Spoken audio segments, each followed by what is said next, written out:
Luca Zaia, Presidente della Regione Veneto. Presidente, buongiorno. Buongiorno a tutti gli ascoltatori. Zaia, se Palermo piange, Venezia non ride, come si dice. Anche voi siete tra i 14 declassati da Moody's, è stata una sorpresa, è stato un fulmine a ciel sereno. Guardi, io direi innanzitutto che Moody's, Fitch, Standard & Poor's ormai li conosciamo bene. Se proviamo un attimo a fermarci, a pensare umanamente, renderci conto che ci sono delle strutture, non capiamo per chi lavorano e da chi siano pagate, che sono in grado di certificare il mondo intero, i debiti pubblici dello Zimbabwe, della regione del Veneto, piuttosto che di qualche altro Stato degli Stati Uniti.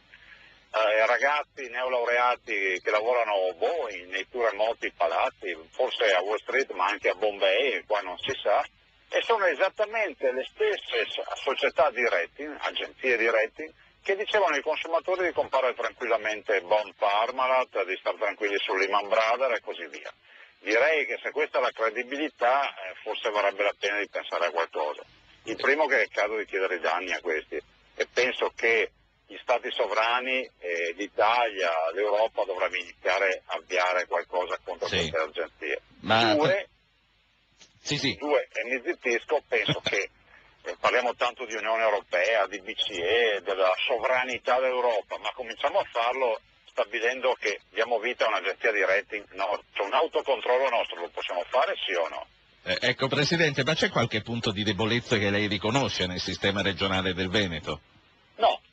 No, perché noi non abbiamo debiti, non siamo assolutamente solidi, abbiamo la sanità più virtuosa d'Italia, lo dicono tutti i dati ufficiali.